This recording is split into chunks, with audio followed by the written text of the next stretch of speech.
salvado el famoso juez, que yo no sé si lo era siquiera, porque bueno, aquello todo era absolutamente una farsa tremenda, y pues nada, nos pasaron a la cárcel.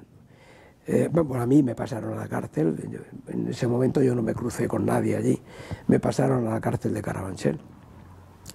Bueno, en un furgón yo llegué allí y me metieron en la sexta galería. La cárcel de Carabanchel estaba dividida en varias galerías y la sexta en ese momento es donde estaban los presos políticos.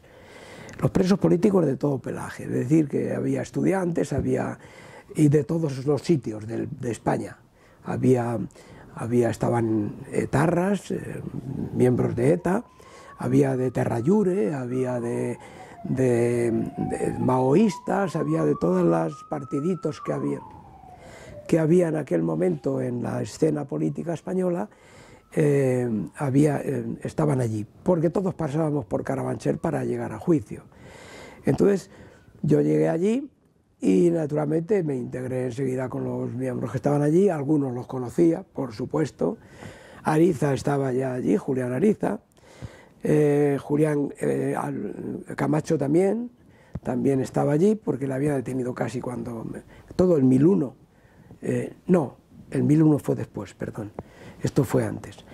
Bueno, estaban allí todos y estaban organizados en una comuna, donde allí se rimaban las pocas cosas que llegaban de comer, algún dinerillo si hacía falta, porque la comida de la cárcel era la comida de la cárcel. Eran 18 pesetas por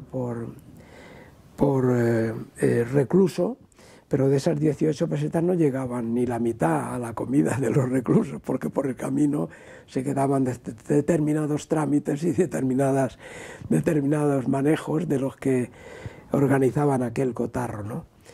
Y estaba la calefacción, es decir, de ahí teníamos que pagarlo nosotros todos de nuestro pecunio, ¿no? Bueno, de esos 18 euros. Bueno, nos organizábamos allí, había un guerrillero, que era el guerrillero Chaviña, un comandante de la guerrilla impresionante, aquí había cada personaje, y él es el encargado de la comuna desde el punto de vista alimentario. No sabía cocinar, pero se encargaba él. Entonces él hacía una sopa guerrillera, que era poner agua a cocer y todo lo que encontraba por allí lo iba echando al caldero, y al final aquello por lo menos alimentaba, ¿no? Y luego si llegaba alguna cosa, digamos, más sólida, pues la repartíamos como podíamos allí. Bueno, allí estaba muy organizado todo, incluidos los estudios. Allí era la cárcel, digo, la Universidad de Carabanchel. Y había también organizado, para decirlo rápidamente, un comité de recepción a los que llegaban. A mí no hizo falta porque los más responsables allí me conocían de sobra, de haber estado conmigo trabajando en la clandestinidad, y algunos hasta de Francia, ¿no? Pero a todo el que llegaba, porque en esos momentos ya había muchas luchas estudiantiles, sobre todo, cada poco había un fregado en la universidad. No, por supuesto, en las fábricas, en las obras, ya empezaba a haber huelgas, manifestaciones, y llegaban allí. Teníamos una forma de repartir propaganda que era, naturalmente, todos los trucos que se nos ocurrían, pues subíamos a la Torre de Madrid, en la Plaza de España hay dos edificios, uno que es el edificio España y la Torre de Madrid, que es la más moderna, que es donde empieza la calle, esa calle que va hasta Argüelles, y que es más moderna. El edificio España es más así como una torrecita. Bueno, pues yo y otros camaradas nos subíamos al último piso de la Torre de Madrid, accedíamos a un azotea o a una terraza, y allí poníamos un balancín, un palo así, con una maderita, con un pliego así de octavillas, un montón, y aquí un contrapeso que era un depósito de agua con un agujerito. Estaba bien medido todo, el agua se iba saliendo, y a medida que se salía el agua, el balancín se vencía y las octavillas iban cayendo desde la Torre de Madrid, que llenaban todas las plazas de España de octavillas. Otro truco era meterlo... ¿Octavillas? Octavillas es un cuarto de un folio. Es el cuarto de un folio, naturalmente, para mensajes que lanzábamos, o convocatorias, o también digamos, consignas para el trabajo, para la universidad. Un panfleto. Nosotros también los metíamos en los tubos de escape de los coches que estaban estacionados, le hacíamos una cosa así y los metíamos ahí, de tal manera cuando se encendía el coche y el coche arrancaba, lanzaba octavillas por todo Madrid. También poníamos en el techo del coche un montoncito, de tal manera que el aire los iba esparciendo sin riesgo humano para nadie, salvo para el jefe del coche, que a veces aterrizaba en la sexta galería con los presos políticos. Naturalmente, le recibíamos, como recibíamos a todos, y cuando nos contaba de las octavillas, que además decía, esos cabrones de comunistas que me han puesto las octavillas encima del coche. Y le decíamos, cálmate, que los comunistas somos nosotros. Los que te hemos puesto las octavillas somos nosotros. Pero no había otro remedio, compañero. Así que has contribuido a la causa involuntariamente, con lo cual no te va a pasar nada. No te preocupes, si te han pegado 2 hostias, de ahí no va a ir a más. Y puedes presumir de que gracias a los comunistas has ayudado a que esta dictadura... Bueno, nosotros le hablábamos allí en claro. Bueno, esas cosas. Pero recibíamos a un estudiante y nos contaba cómo le habían detenido. Y le hacíamos un juicio ficticio y le decíamos qué pena le iba a caer.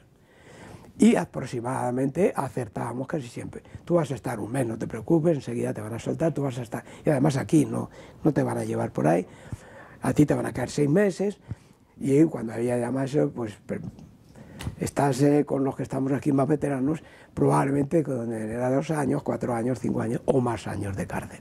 Entonces hay que ver con los abogados y tal. Y entonces ya le ofrecíamos todos los servicios que tenía la comuna.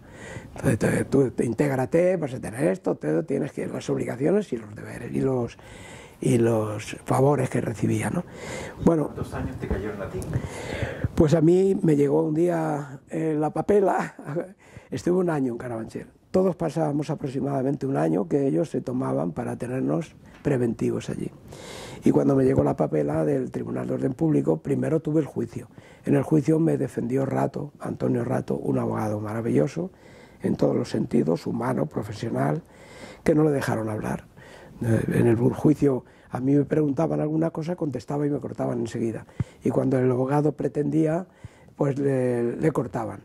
Y entonces una vez el presidente del tribunal a mí me acusa por usted es del Partido Comunista, y como no me dejaban hablar, me levanté ahí y le dije, sí, soy miembro del Partido Comunista de España y me siento orgulloso de pertenecer a un partido heroico que está luchando. Bueno, amenazó con... La policía se vino conmigo, me agarró, le voy a expulsar de la sala, le voy a expulsar. Digo, pues expúlseme, si aquí ya lo tienen todo. Ya rompí también toda la historia porque aquello no. Bueno, pues la papela me llegó con 13 años y 1 día de cárcel. Con lo cual, pues eran 13 años y 1 día, era lo mismo que me pedían, ¿eh? Cuando me llegó la papeleta me pedían 13 años y 1 día, y salí de allí con 13 años y 1 día, no había... Bueno, en la cárcel te lo comunican, cuando estás en la cárcel llegan, a ver, del Tribunal de Orden Público, pues a ver cuántos. Los otros, Ariza era un pesimista, decía, ¡buah, la que te va a caer va a ser buena! Pero allí, como ya estábamos allí también, bueno, pues 13 años y 1 día. Entonces ya a esperar porque te trasladaban inmediatamente a una cárcel. Al ser 13 años y 1 día, ese día la gente se sonríe, porque ¿por qué 1 día? Pues ese día es mortal de necesidad.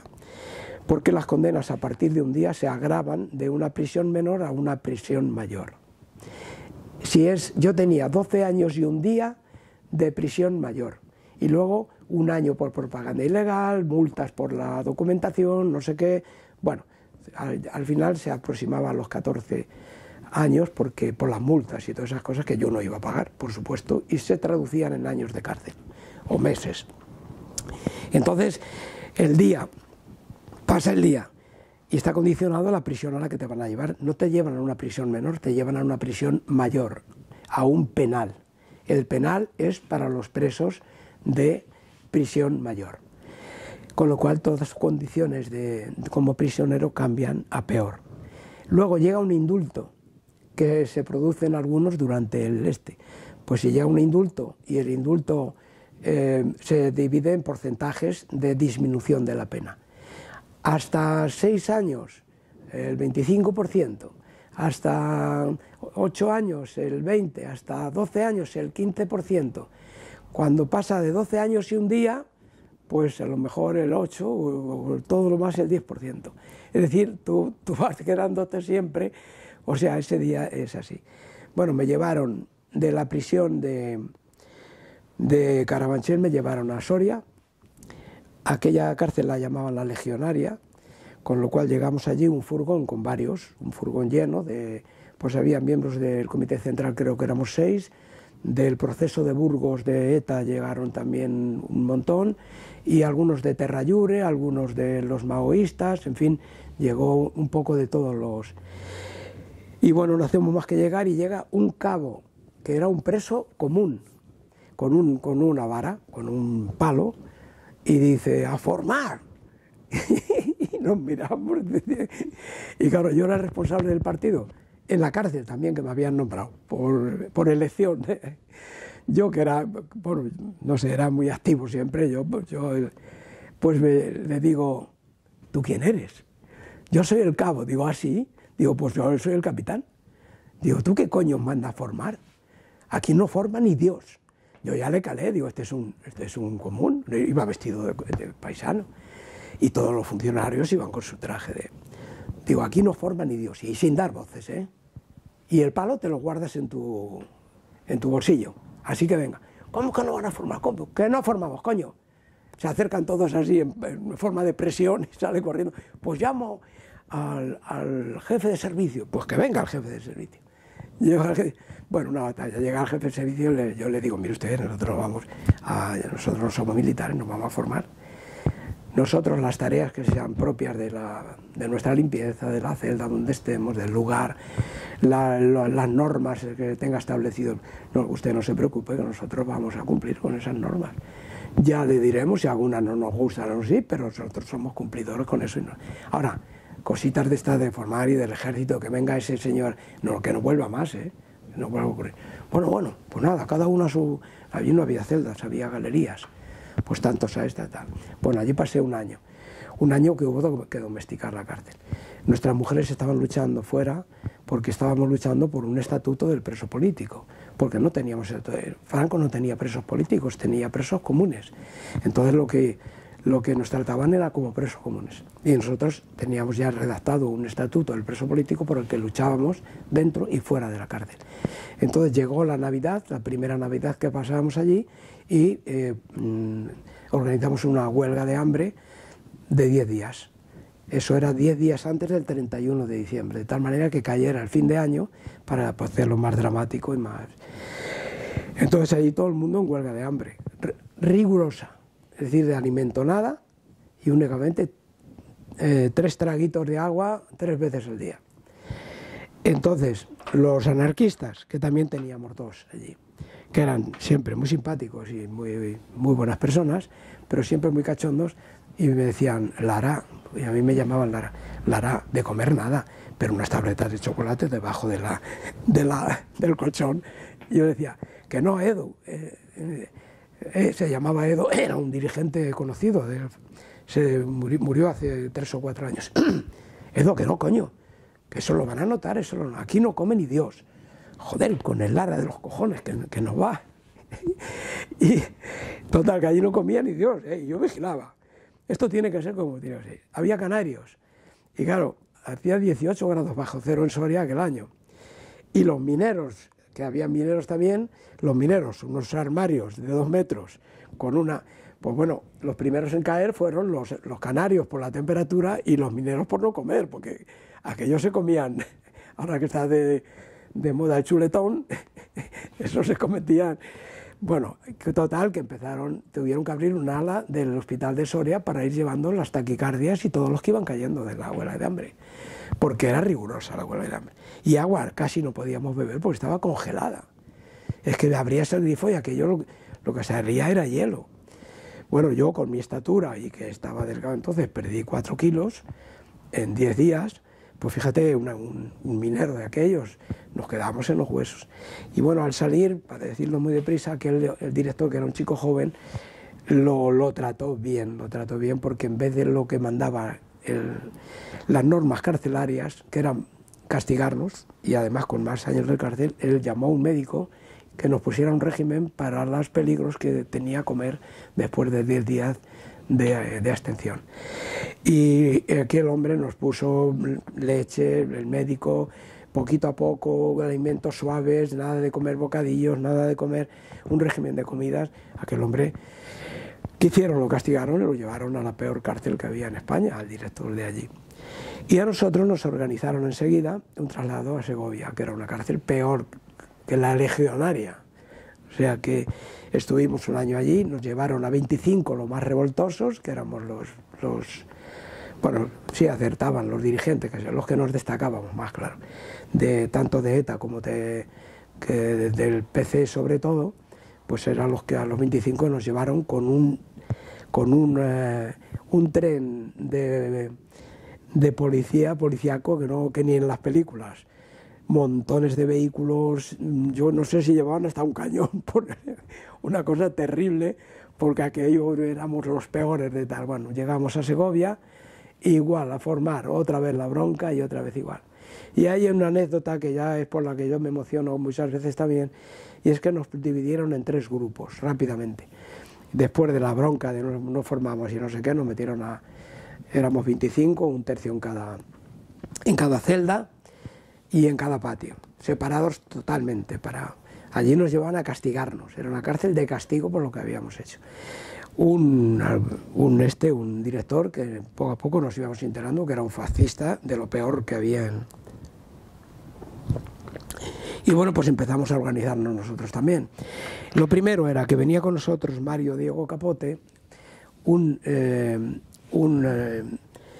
metalúrgico asturiano que estaba gravemente enfermo, no sé, nunca me acuerdo cómo se llama, eso se diluye la sangre, que tienen tratamiento para que no se desangren. Por cualquier herida enseguida tienen el riesgo de desangrarse rápidamente porque tienen una sangre que tiene una fluidez especial y tal. Pero él tenía un régimen alimentario, un régimen del médico, donde estaba estupendamente, observando ese régimen no le pasaba nada. Pero yo me percaté que le podían no dar el régimen.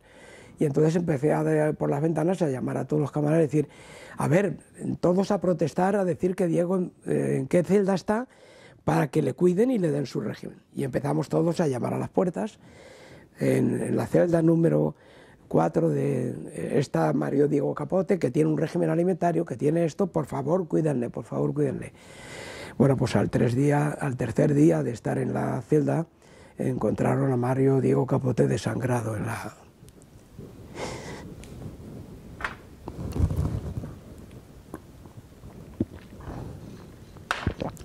Murió, no llegó al hospital, y bueno, fue un palo durísimo. Yo había visto de todas las cárceles por las que pasé, en Soria y en Carabanchel, he visto a un común tirarse desde una galería y morir cerca de mí. He vivido las palizas que les daban a los chicos que cogían porque habían robado una tontería en la calle, que salíamos en su defensa, pero claro que ello fue demasiado fuerte, ¿no? Entonces yo organicé con los otros camaradas una instancia al director para que nos concediera la entrevista para llamarle asesino en su cara. Entonces, la cuestión, él estaba obligado a recibir si le pedía asistencia. Le decíamos, tenemos que hablar con usted un tema importante, le ruego no decíamos el tema, y naturalmente yo dije, nadie tiene que flaquear, todo tiene que... Si quiere aumentar allí la conversación con él para abundar en llamarle lo que queráis, desde perro judío hasta lo que haga falta, no pasa nada, estamos en la cárcel, ya no pasa nada. Y ya lo ha hecho, ahora no se va a atrever a hacer tan mal como el que acaba de hacer. En fin, yo animando a todo el mundo, porque había allí gente de ETA que eran muy cobardes. Había llevado un pistolón aquí, pero no. Entonces, todos tienen que ir. Joder, es que ir al director a llamarle asesino, pues sí, es que es un asesino, nosotros somos presos de conciencia, tenemos que ir a llamarle asesino. Bueno, pues nada, empezaba el turno y empiezan a ir llamando y las galerías van todas al centro, se veía, nos asomábamos y veíamos al que estaba hablando con el director. Entonces, también varias anécdotas. Buena parte no se atrevía más, entraba allí y ni siquiera entraban. Vengo a llamarle asesino y se iban. Entonces, bueno, me llama a mí y abro la puerta y me quedo ahí. ¿Qué quiere usted? Digo, quiero que me reciba y quiero que me diga usted que puedo pasar. Bueno, pues pase. Bueno, entonces paso yo para empezar a tensar la cuerda en el principio. Me quedo de pie. Siéntese. Me siento. ¿Qué quiere usted? Digo, vengo a decirle que es usted un asesino, que ha asesinado vilmente a un hombre indefenso en una celda de la manera más cruel que se puede matar. No me diga usted asesino. Aquel hombre levantaba la mesa, era un animal. Digo, pues se lo digo otra vez, es usted un asesino. Y le llamé de todo. Váyase de aquí, váyase, le voy a denunciar, Digo, sí, haga usted lo que quiera, y si incluso trate de matarme como a Mario Diego Capote. Pero usted es un asesino. Y me fui llamándole asesino desde la puerta también. Bueno, así la mayoría cumplió con su deber. Pero llegó Anchón, de ETA, que estaba en mi galería, y me dice, Luis, pero es que yo no me atrevo a llamar a este asesino. Eso fue antes de que yo fuera al director. Y cuando voy a salir le digo, mira, tú te asomas ahora cuando yo esté hablando con el director y ves cómo se le llama asesino. Es una cosa que no es más que ya entrar y decir asesino. Tú ves lo sencillo que digo, tú no llevas una pistola en... Sí, pero, joder, era otra situación. ¿Cómo una situación? ¿Tú para qué querías la pistola? Ahora ya, sin pistola estás desnudo. Ahora es cuando hay que pelear. Porque con la pistola que hiciste, mataste a alguien, que no. Porque este había sido uno que habían reclutado para... Y no, yo no maté a nadie. Pues nada, entonces ya se olvidó la pistola. Coño, date un poco el valiente, llámala. Bueno, le toca y llega el hombre allí, sale, asoma la puerta y dice, ¿qué quiere usted? Dice, como Lara quiero llamarle asesino. Y se va corriendo el hombre. Bueno, entablamos una lucha tremenda contra el director y le trasladaron. Nos hicimos fuerte allí. Nuestros abogados hicieron una campaña tremenda y naturalmente este hombre acabó, bueno, seguramente que no muy mal, pero le mandaron también a una cárcel por ahí que no. Allí estuve 3 años y medio. Allí cursé estudios de todo tipo porque yo había hecho la escuela primaria en el pueblito de mis abuelos, ¿no? Que ni siquiera tenía el certificado, también lo hice en la cárcel. Porque me dijeron, bueno, porque yo quise hacer el bachillerato. ¿Te hace falta el certificado? Y no lo tengo, pues tiene usted que hacerlo, pues vamos a hacerlo. Bueno, me hicieron el certificado de estudios primarios. Entonces me apunté al bachillerato. Y apunté a todos los que pude convencer para que hicieran estudios, porque fue una batalla a librar porque no nos dejaban estudiar. Tampoco nos dejaban el trabajo para reivindicar la reducción de pena por el trabajo o por los estudios. Pero como éramos subversivos, no nos dejaban trabajar porque organizábamos también peleas en el trabajo. Bueno, todo era igual. Y yo ya, como era otra época, porque yo estoy hablando ya del año casi 70, sí, el año 70 en Segovia, en la cárcel de Segovia. Bueno, pues entonces varios se apuntaron a estudios primarios, a bachillerato, en fin. Y teníamos allí a los mejores profesores del mundo, eran catedráticos casi todos los de ETA, pero catedráticos de física, de química, que a mí me salvaron la vida, porque claro, yo no solamente hice bachillerato, sino que además hice una diplomatura, la única que pude hacer, porque era tampoco muy complicado era elegir estudio, porque no te dejaban. Entonces hice perito mercantil, que era lo que me permitían allí. Bueno, pues perito mercantil. Pero yo hice mi bachillerato superior, que lo aprobé con nota, porque claro, para mí la dificultad de bachillerato era la física, la química y alguna otra de estas. Pero yo todo lo que era literatura, historia, geografía, ya sabía mucho más que algunos profesores de los que tenía allí, porque claro, yo me había ocupado de hacer mis estudios, mi autodidacta, pero bueno, allí hice esos estudios y allí pues llegó el primer hombre a la luna,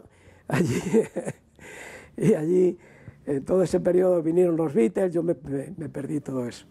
Y fui a parar a Segovia el último año, digo a Jaén, el último año de cárcel, que naturalmente fue una cárcel, aquella cárcel estaba abandonada, no había llegado habían llevado a presos, esa era una prisión menor, con lo cual había presos de menos condena, y llego allí, todavía iban a misa. No digo que fueran a misa los que querían, que eso en todas partes, nosotros no pusimos nunca objeción, sino que aquellos que no habíamos querido ir a misa, primero, algunos porque no éramos religiosos, no éramos católicos, y otros por rebeldía, para también hacer un acto también de rebeldía contra la religión. Pero habíamos conseguido que ya no se fuera a misa en la mayoría de las cárceles, y allí iban a misa todavía tal. Bueno, total, que yo, que iba allí, que creí que era una prisión menor, que ya lo iba a ver más plácidamente el último año, no el último, no sabía lo que me quedaba.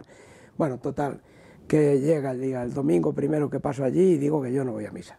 Y no, es que el director, digo, venga, estoy de directores de estos ya hasta aquí, mire, no os preocupéis, y ya os diré que vosotros tampoco vais a ir a misa, ya hablaremos de eso. Bueno, pues llega que no voy a misa. Y el funcionario, ¿cómo que no va usted a misa? Aquí va todo el mundo a misa, todos menos yo. Y usted no me va a obligar, porque hay un decreto del régimen que dice que hay libertad religiosa, que Franco lo tenía, pero no lo usaba. Entonces, como hay un decreto de libertad religiosa, usted tiene que respetar el decreto que ha hecho Franco, porque si no yo le hago una instancia a Franco, que le va a poner a usted firme. Y ya, claro, había que... Bueno, pues si no, usted a misa se queda en la celda, encerrado. Vale, pues métame usted en la celda. Bueno, conseguimos no ir a misa, que también fue una anécdota porque íbamos a la biblioteca, y el bibliotecario no leía libros religiosos. Y le dije que no, colega, que eso que no, otra batalla para leer, para que nos dejara leer los libros que nosotros queríamos, que tampoco eran los de la biblioteca aquella, ninguna maravilla. Bueno, allí me llegó la condicional.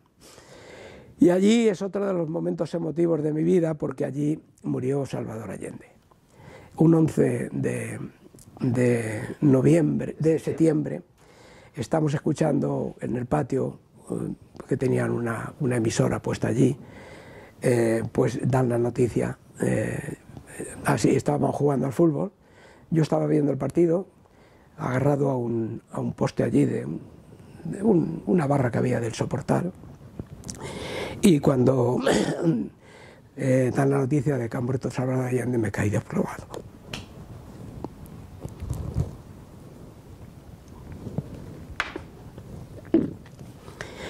Entonces, para nosotros Salvador Allende era una luz en la oscuridad, era pues una esperanza de cambiar las cosas en Latinoamérica, pero también en el resto, ¿no? Bueno, me tuvieron que hospitalizar porque tuve una bajada de azúcar, en fin. Hacía un calor horroroso en Jaén en aquel momento, y fue uno también de mis momentos muy difíciles en la cárcel. Bueno, estuve allí un poco más y me llegó la condicional, que no se daba nunca, ya desde hacía muchísimos años no daban la condicional. La condicional, para que todo el mundo sepa, es una norma que hay en la condena de que el último tercio de la condena se puede pasar en la calle, ¿no? En libertad condicional a presentarte a la policía y todo eso, ¿no? Bueno, entonces llegó la condicional, yo no la esperaba, la había solicitado yo, que el director me había dicho que, bueno, eso era que esperara sentado, que yo tenía todo mi expediente lleno de cruces rojas y tal, y no, yo ya lo sé, usted no se preocupe, usted cúrsela, que es su obligación, y luego si viene, viene, y si no viene, no pasa nada. Y claro, llegó y me llaman, yo en ese momento sí estaba jugando al fútbol, ya había mejorado, y me llaman, Lara, no, Luis, porque lo hacían así, como cuando sacaban a matarlos, igual que hacían primero el nombre, cuando en la cárcel sacaban para fusilar, estos hijos de su madre, hacían, como sabían que aquello era terrible, cuando empezaban a leer nombres, pues decían Luis. Bueno, los presos sabían que era una saca, que se llamaba, que los sacaban para fusilarlos, cuando iban a las tantas de la madrugada. Entonces se ponían en la galería Luis y se pasaban un rato, y todos los Luises, pues naturalmente pensando que le tocaba a él. en este caso Pérez, bueno, yo allí aguantando, pues si había más. En el otro lugar todos los Luis Pérez también, o García o lo que fuera, temblando. Y luego me decían, ¿qué eres tú? Y yo decía, ¿qué coño es el? Y yo le digo al funcionario, ¿pero qué coño es el tercer apellido? Claro, porque allí ya no estábamos. Dice, sí, hombre, Lara, que le toca a usted. ¿Pero qué me toca? ¿Qué es lo que me toca? No, que le ha llegado la condicional. Y digo, vete a tomar por culo. Claro, yo no pensaba. Y los otros, coño, que a lo mejor es verdad, decían, yo que no, que me va a dar condicional. Y el funcionario, que venga usted, hombre, que sí, que venga usted. Pues claro, allí el trato yo me había ganado, yo me ganaba el respeto en todas partes. Porque eso de la dignidad, ni un ápice, ¿eh? Aunque yo estuve a punto de morir en una celda con un castigo en Segovia. Un castigo donde casi muero de inanición porque te castigan y te quitan de la comida que te dan, que es una mierda, te quitan la mitad. Y luego además no te dan medicamentos, y luego además 20 grados bajo cero en Segovia ese año. Y yo estuve a punto de morir. De hecho cogí una neumonía y casi mato al médico porque no me daba los medicamentos. Bueno, pues yo ahí a rajatabla. Y claro, ya me ganaba al final de Segovia, también los funcionarios me conocían, porque había cambiado todas las normas que había en la prisión, y me dice, sí, hombre, venga, Lara, que eres tú. Entonces voy allí y me presento al del director, ¿da usted su permiso? Sí. ¿Qué pasa? Porque le ha llegado a usted, a pesar mío, le ha llegado a usted la condicional. Dígame, no se preocupe, ya hemos estado bastante tiempo juntos. Entonces, bueno, ¿qué tengo que hacer? Y dice, no, pues vaya hasta su celda, recoja sus cosas y preséntese en el vestíbulo. Yo, todo eso me parecía mentira, porque aquello era increíble, ¿no? Que fuera a salir después de... Y Anchón, al del miedo a llamar asesino, le toca salir conmigo, que llevaba muy poco tiempo en la cárcel, le llevaba un par de años, me parece, poco tiempo, pero yo llevaba 7 años ya en la cárcel, ¿no? Y entonces nada, recojo mis cosas, me voy al vestíbulo, nos dan la paga, pues tú, no había ni para un billete del autobús, yo no sé.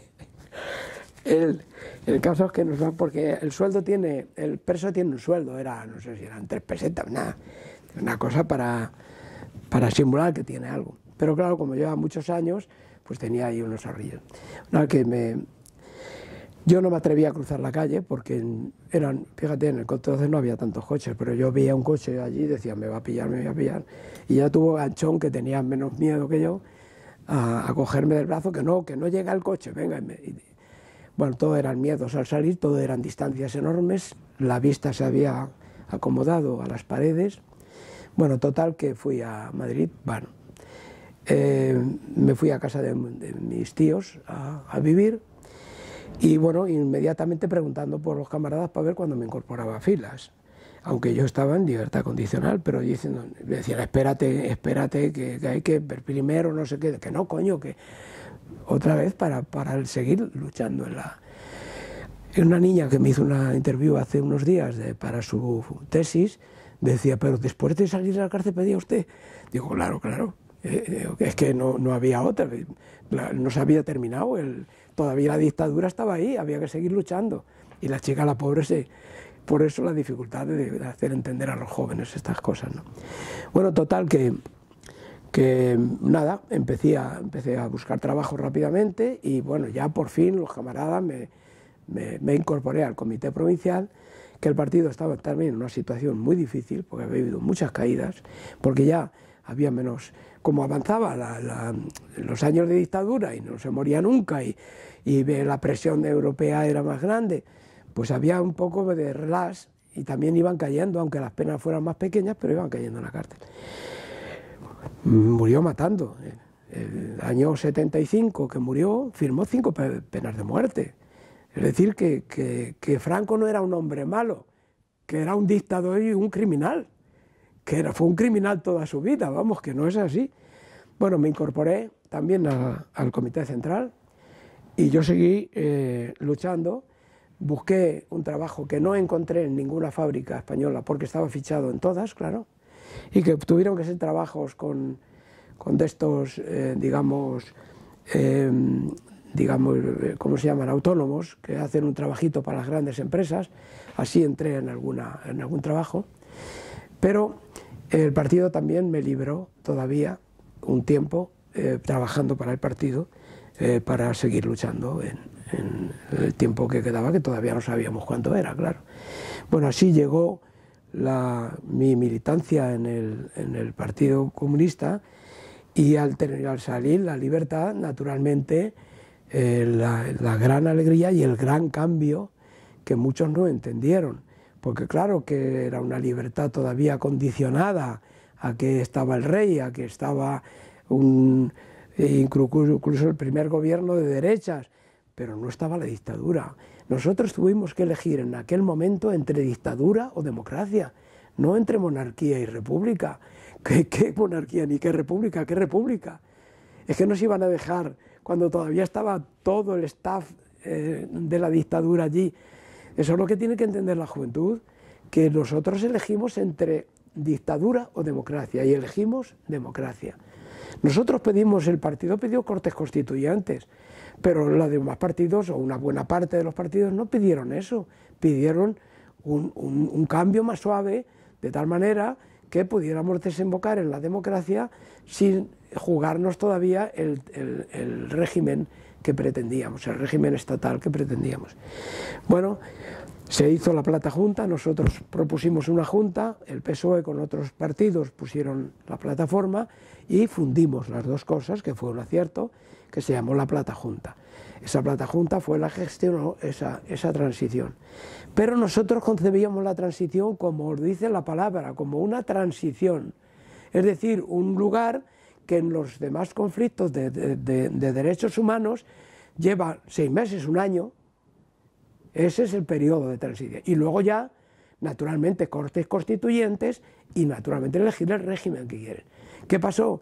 Que eso los demás partidos no lo llevaron a cabo.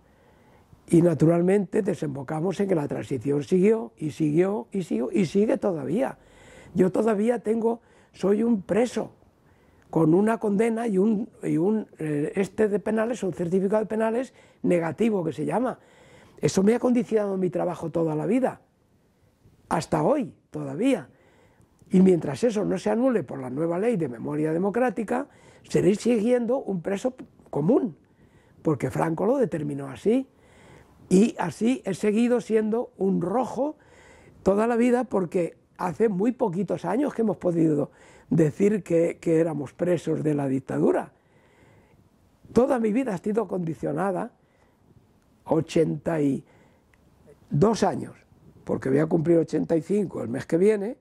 Entonces 82 años he estado, porque tuve el honor de vivir 3 años en la República, mucha hambre, pero viví. Sí, así hemos estado toda la vida y seguimos. Estamos luchando en varios lugares ahora para que los familiares de los asesinados puedan enterrar a sus muertos, para que la Fundación Francisco Franco pueda ser ilegalizada, y la Fundación Primo de Rivera y la Fundación... Hay 7 fundaciones de fascistas, Yagüe, todos los generales de Franco. Hay que luchar todavía por eso. Pero ¿en qué país vivimos, por favor? Hay 2.500 fosas a lo largo y ancho de este país, muchas de ellas debajo de edificios que ya están construidos, que no los desenterraremos nunca. Y algunas que se van descubriendo. El otro día descubrimos nosotros una nueva que no está fijada todavía como tal. Y ya no son los hijos de los muertos, son los nietos los que entierran o quieren los huesos, los restos de sus abuelos. Yo todavía tengo un tío en el Valle de los Caídos, que espero sacarlo alguna vez. Pero, ¿cómo dice ahora este mentecato responsable del Partido Popular, que es que luchaban unos por libertad con ley, con democracia, con ley o sin libertad? ¿Cómo nos puede equiparar a nosotros, a aquellos que lucharon y que seguimos luchando después por una democracia en nuestro país, con unos asesinos como los golpistas? Es una humillación a las víctimas del franquismo. El que pretende ser presidente del gobierno, cuidado, jóvenes con tal presidente en el gobierno, que todavía nos humilla a estas alturas. Hay que acabar con esto. Hay que acabar con esto y la única forma es seguir luchando hasta que esa ley de memoria democrática se pueda ampliar, se pueda aplicar ampliamente y llevarla a cabo, cosa que yo estoy haciendo, pues soy el presidente de 3 asociaciones, vicepresidente de una plataforma y militante de otras cuantas asociaciones. Pido relevo a los jóvenes, por favor, implicaros un poco, que es para vuestro futuro. Esto tiene que ser cosa de todos, si no, la vuelta atrás no está garantizada. Tenemos a Pablo Casado por ahí, que todavía justifica un golpe de Estado en nuestro país. Eso está latente, está dando alas a la gente más peligrosa de nuestro país para que tenga en perspectiva cuestiones de esta naturaleza. No se puede tolerar eso. Bueno, yo emprendí una vida distinta, siempre militando, pero bueno, presido un centro cultural, el mejor de la Comunidad de Madrid, por supuesto, dirijo una compañía de teatro, tengo 2 hijos que son una maravilla, una es una actriz profesional, el otro un informático maravilloso, y 2 nietos que son la alegría de mi último periodo de vida, que espero que se prolongue, para yo ver cómo se aplica la ley de memoria democrática, porque tengo mucho que decir ahí.